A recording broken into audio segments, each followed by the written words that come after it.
What's happening, my friends? Here today we have a couple of Donna Strat clones. Let's start with this is the $92, $95 one. I'm not exactly sure. This is the one that's made with not alder but ash.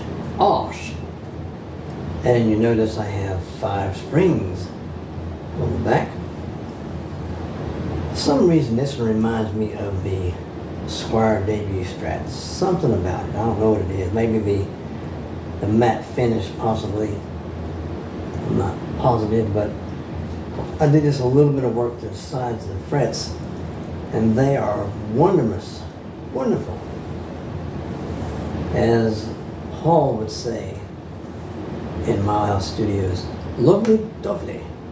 Even the nut on the sides. Now I do need to work on the nut slots. But anyway, that's this one. Now, you notice there's 5 springs on the back of there. Check this out. This one is that blue Q series Donna.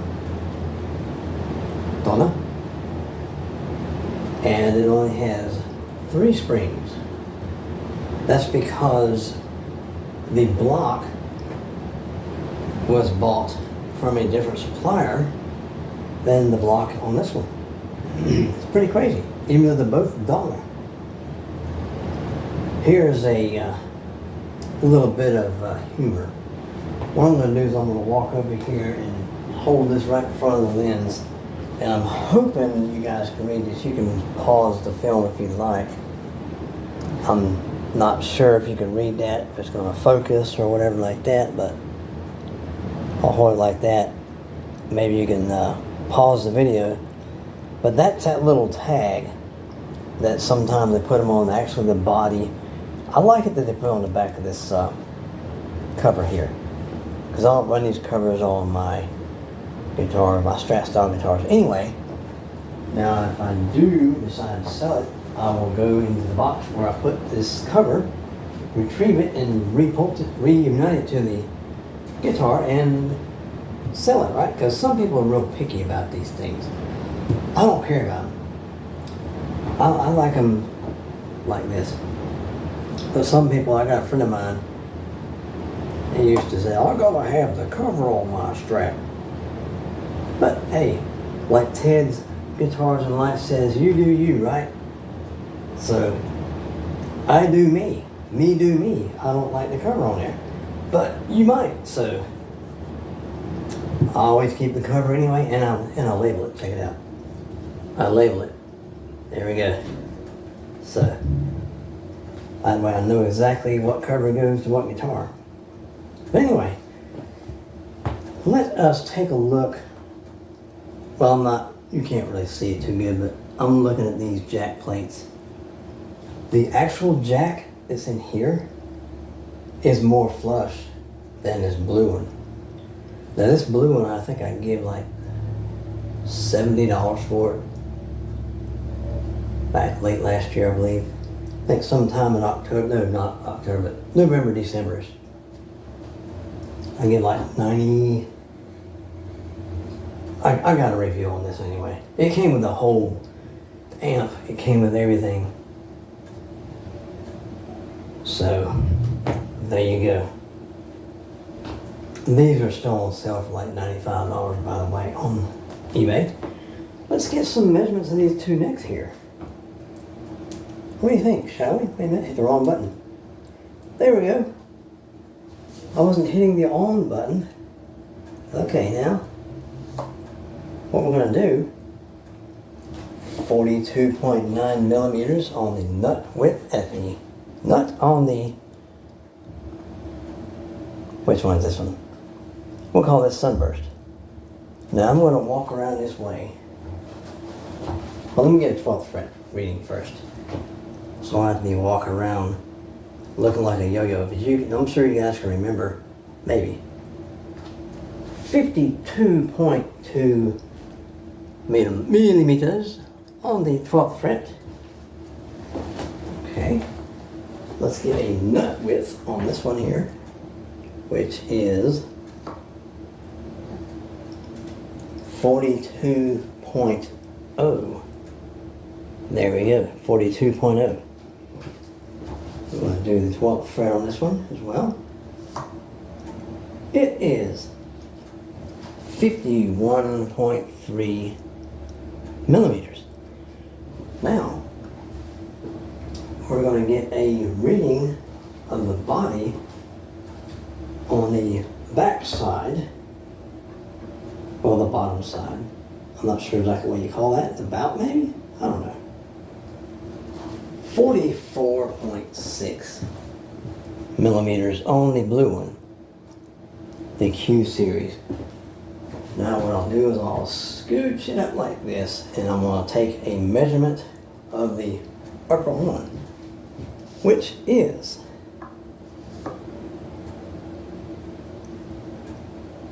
45 millimeters even. Now, put this one back where it's going to be safe. Let's take a reading of the, as you can see, the hiney section of this one here, the Sunburst model. It is, what? Make sure he's right. It is 41.9 millimeters on the, as you can say, the bout, the bootay, or whatever you want to call it. And let's get a reading on this upper horn the same way we took the reading on the butox, the bootay section. The upper horn, 41.7 millimeters. These two guitars are made by the same company, but they are different. They are different. I'm guessing the measurements are a little bit different. Now this one here is the standard series, this one here is, and this blue one here is the Seeker series. I'm thinking in the world of Fender, in the world of Squier, this might be their bullet model, if you will, and this might be their affinity on the, well, I guess in between the Affinity, Sonic, well, that might be the Sonic's the new Bullet series. I'm not sure what, I think they still make Affinity, Strat does, or Squier. This might be between the Affinity and the Classic Vibe, maybe, but maybe not quite. But I guess that's how Donner does their classifications. This series here has these parts in it which aren't quite as good as these parts, but this one here has maybe some stuff that's not quite as good as in this one. You don't never know. Both of these sound pretty nice, other than the fact, now this one here, fret number 11, needs to be worked on a little bit. But on this one, 10, 11, and 12 number frets need to be worked on. They're high. And in the film I did the other day, I'm sure you can hear all that noise. Well, some of it was my playing. A lot of it was my playing, but some of the noise was actually the guitar's fault. But most of the noise is my fault. But anyway, guys, I hope you might have learned something today from this comparison of specs. Now, let me, one last thing here. The neck on this one, it feels, I guess you can say it feels like a more of a full C shape. I'm not sure if that's such a term.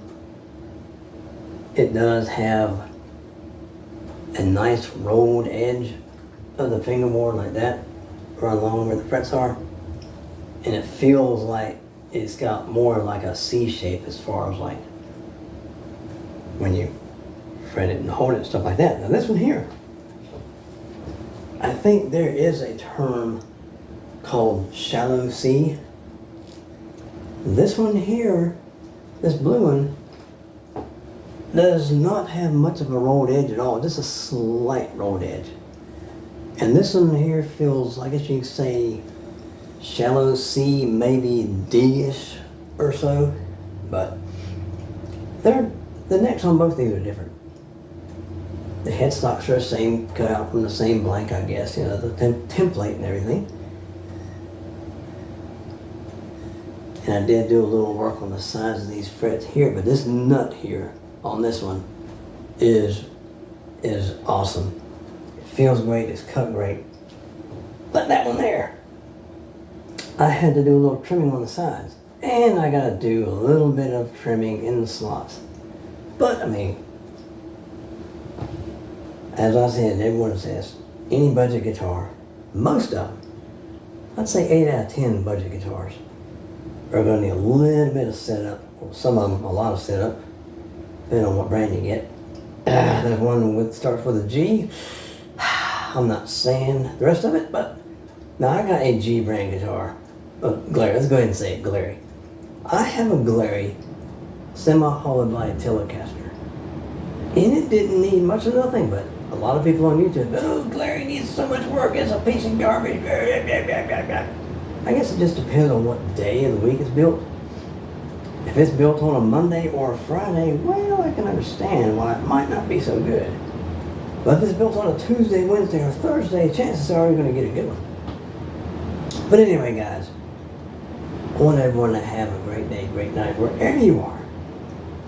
And always remember, keep rocking. Hope you can see that. Keep rocking. Make the world a better place, guys. This is Birdman 316. Sayonara.